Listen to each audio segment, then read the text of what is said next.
workers, electricians, steel metal workers, painters, operating engineers, sprinkler fitters, and we also got service workers, hospitality workers, machinists, mechanics. This project won't get done without you, and when it gets done, it'll get done the best. You know,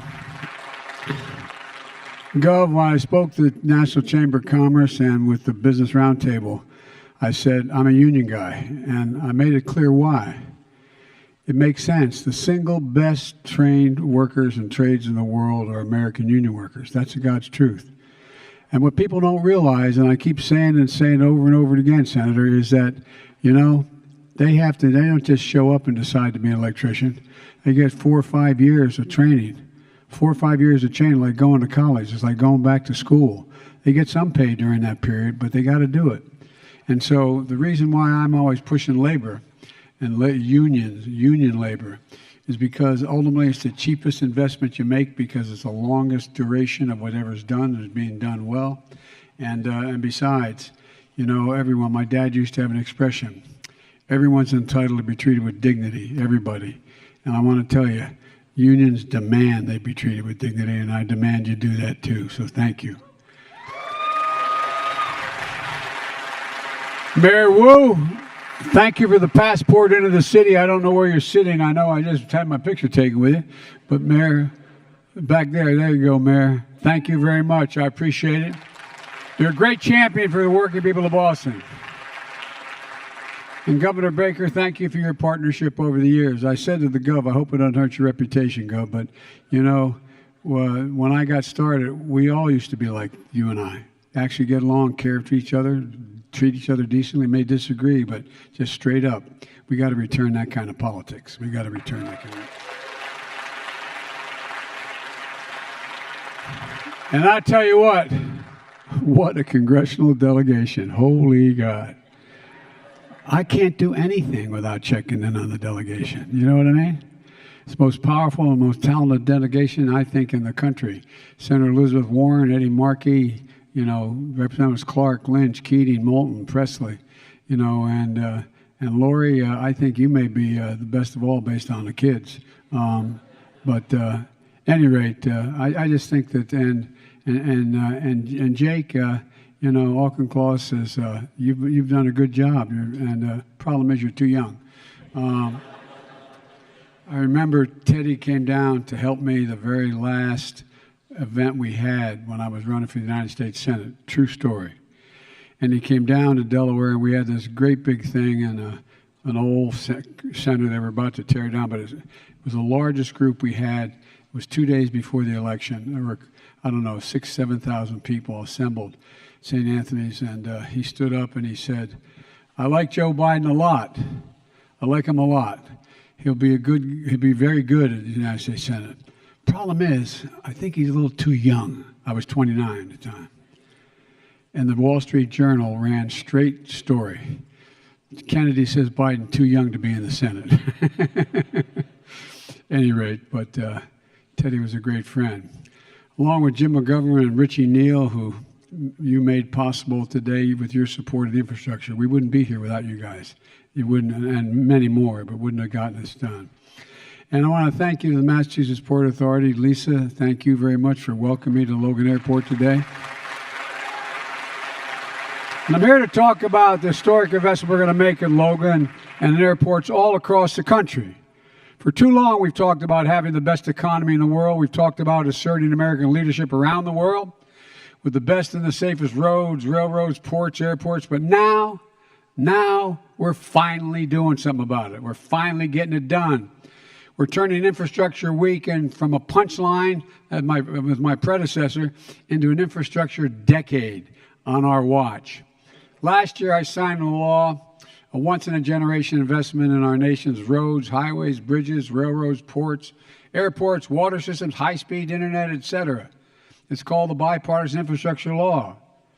And it's the most significant, this is a fact, most significant investment since President Eisenhower's interstate highway system. Most significant investment. And your members of Congress got it done. And Mitch Landrieu from Louisiana, from Nolens, he, former mayor, I put him in charge of making sure this investments from this transformative law get to the right places quickly and that they have the right impact. Mitch is the mayor of New Orleans, following in the footsteps of his dad, Moon Landau, a great man who just recently passed away. Mitch understands how important this kind of investment is for our cities and our towns across America because he's done it. And it matters here at Logan Airport. In 2019, 42 million people flew through this airport. Before the pandemic, it was the 16th largest airport in the United States. And it's more than an airport. It's an economic engine. In 2019, $17 billion worth of exports and imports flowed through here. The airport supports 162,000 jobs across the region and hundreds of small businesses. Not to mention the 18,000 people who work right here at Logan. It was first built 100 years ago. It's critical to our economy and to your economy, but it needs a significant upgrade to accommodate the passengers flying in and out from all over the world in the support of international trade. 300,000 metric tons of cargo move through this airport annually, most of it shipped internationally. This airport also is part of a system that moves goods and services for key industries in the area like medical supplies, technology products, and seafood. And folks, it really matters. And that gets us to the terminal we're standing in today. Terminal E, here at Logan, first opened in 1974. It's the terminal serving international flights. When it opened in 1974, there were 1.4 million international passengers a year passing through the gates. Today, 50 years later, there's over 5.6 million passengers moving through. 4 times as many the number that came through initially. It means crowded gates, longer taxi times, airplanes full of passengers just waiting, all of which is causing congestion and flight delays. For travelers passing through, it means missed connections, lost baggage, long lines. For businesses, it can mean delayed orders, spoiled products, and very unhappy customers. The traffic jam of planes taxiing on the runway caused unnecessary air pollution in neighboring communities in East Boston. It's frustrating, it's inconvenient, and it's bad for the environment. And there's simply no reason for it. This is the United States of America, for God's sake. This is who we are. This is not what we should be doing. But we're finally going to do something about it. The governor and the legislature have moved to try to do as much as they can, but through the infrastructure law, we're investing $62 million here at Logan. It's the largest grant for airport terminals in the country thus far, and one of the largest federal investments in airports ever. This project is going to create 5,900 jobs, union jobs, where people make a decent salary. Go to expanding capacity by adding more gates, baggage claims, ticket counters. It's going to increase accessibility by adding ramps, rails, elevators, wheelchair-accessible shuttles, and buses. A new HVA system, electric-powered gates, are going to make it more energy efficient. Less idling time for planes will mean fewer emissions. We're creating a modern terminal worthy of America's city on the hill. Folks, because of the significant decline in revenues and travelers due to the pandemic, this project is going to be scaled back. But thanks to the infrastructure law that your members of the House and Senate really got done, they were the engine behind it. We're full steam ahead. We will have a first-class airport here in very short order. Folks, America invented modern aviation, but we've allowed our airports to lag behind our competitors. Today, not a single solitary American airport, not one, ranks in the top 25 in the world. The United States of America, not one airport ranks in the top 25 in the world. What in the hell's the matter with us? It means commerce. It means income. It means security. And we don't even rank in the top 25, not one single airport. I remember when I was vice president, I was flying to New York on Air Force Two. We landed in LaGuardia. And as I got into the terminal, there was an escalator, this is God's truth, going up to the gates. And it said, quote, "Out of order, will be fixed in 2 months." LaGuardia, out of order, will be fixed in 2 months. With all the international passengers flying through LaGuardia, taking a look. We wonder why. We wonder why folks in China and others think we're a spent economy. Will be fixed in 2 months. I thought to myself, this is the United States of America.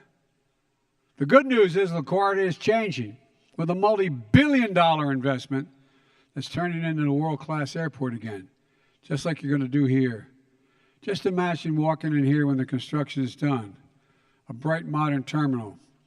You know you're in the 21st century, in the greatest country in the world, one of the finest cities in the country. And you're not only doing this here in Boston. With this new law across the country, we're investing $25 billion. $25 billion to modify our airports. From airports serving small towns like Turner's Fall Airport in western Massachusetts to major cities like Boston. It matters. And by the way, my administration is also cracking down on the airlines to get passengers fair treatment. Last month, if your flight was canceled or delayed, no top airline guaranteed cover your cost of hotels, meals, only guaranteed one guaranteed free booking, even when the delay or cancellation was the airline's fault. Well, then Secretary Buttigieg at my request called them out. And guess what happened? As of last week, airlines now cover hotels, 8 of them, 9 meals, 9 rebooked for free, and that's progress. We're going to get more rules in the works to protect airline passengers even further. Folks, for most of the last century, we led the world by a significant margin because we invested in our people and we invested in our infrastructure. We invested in ourselves. But along the way, we stopped. We used to be ranked number 1 in the world in investment in research and development as part of our GDP, number 1 in the world. Now we rank number 8.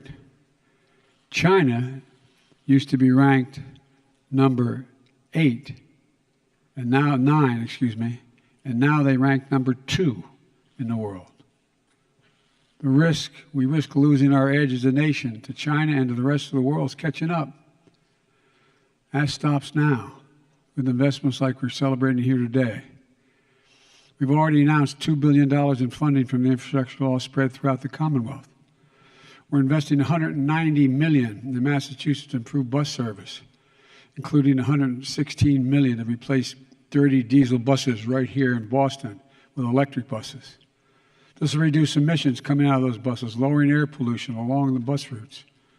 We're spending $20 million in Roxbury to allow for faster and safer commutes by adding protected bus lanes, sidewalks along some of the neighborhood's busiest streets, like Warren Street. We're investing $20 million in Lynn to make the community more bus, bicycle, and pedestrian friendly. We're reducing congestion by undergirding the Linway, the city's main north-south corridor. And when you see these big projects in your hometown, trains going up, I want you to feel the way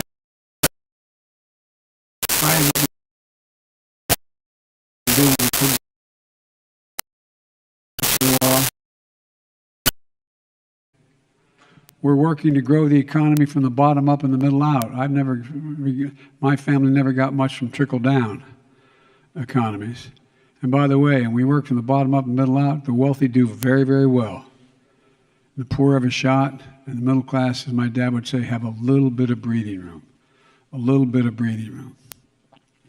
Building an economy that finally works for working families.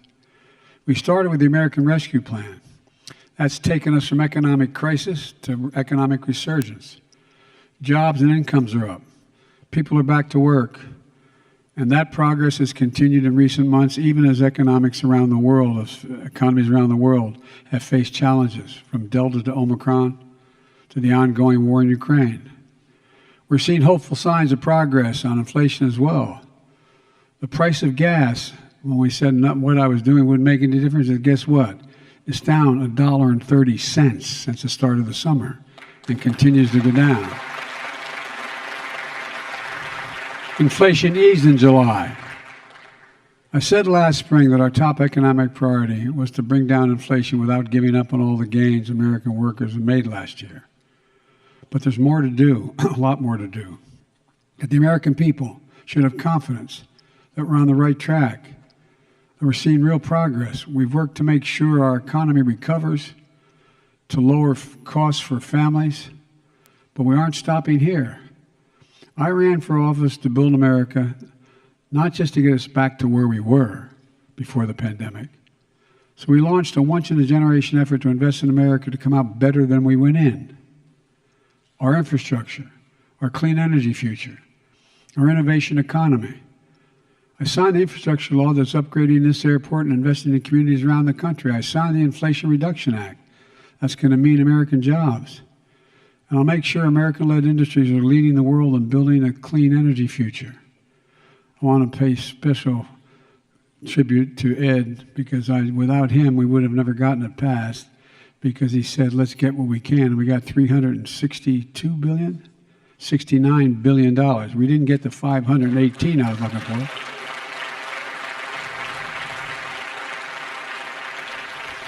And by the way, when you hear your Republican friends or anybody else tell you, boy, they're spending a lot of money, guess what?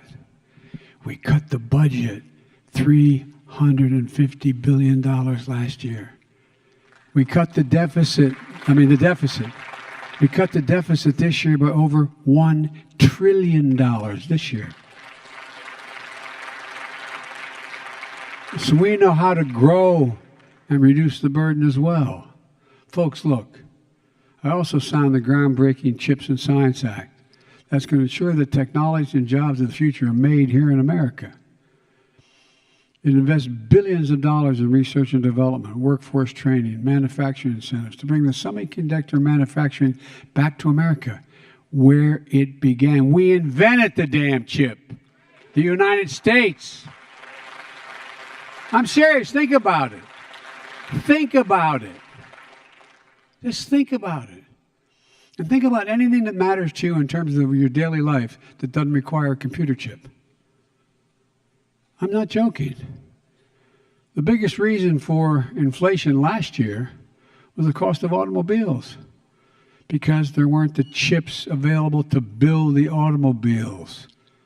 That's the reason. Well, look, the fact is that there's a lot we can do, a lot we have to do. You know, the fact is that right now, with this infrastructure law, America is really getting on the move again. Let me close by saying that we're moving, and your life is going to change for the better. You know, as I said, when you think about who we are and describe, go back to the way your mother or father would explain to you what America was like 50 years ago. There's no question. It wasn't the damn thing we couldn't do if we set our mind to it.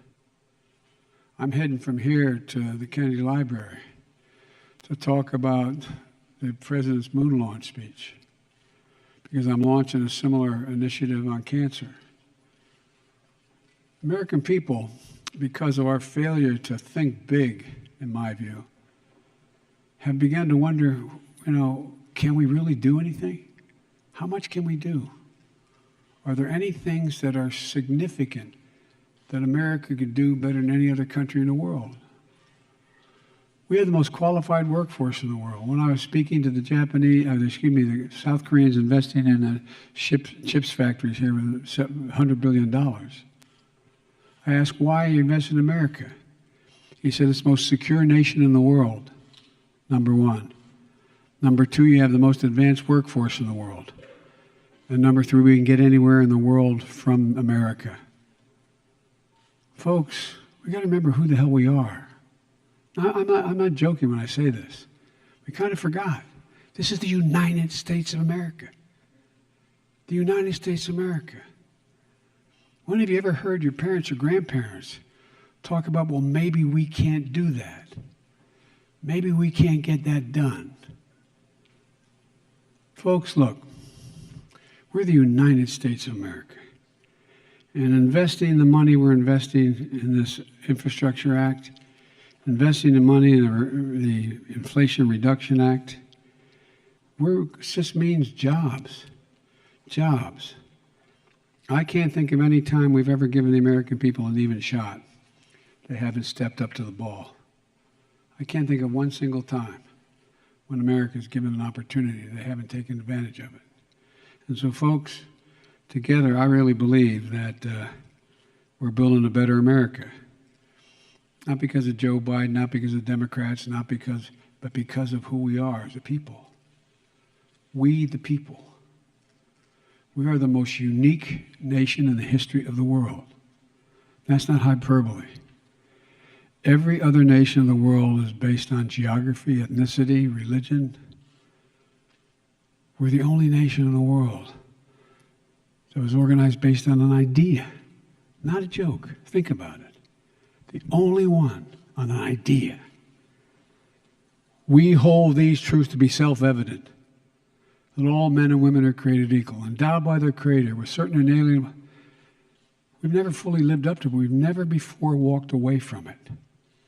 Never before walked away from it. It's about time we come back home and remember who the hell we are. Because we, the people, can do anything we want to do if we set our minds to it. And folks, together we're going to build a better America. So just remember who we are. We're the United States of America, and there's nothing beyond our capacity. Nothing, nothing, nothing. God bless you all, and may God protect our troops. Thank you.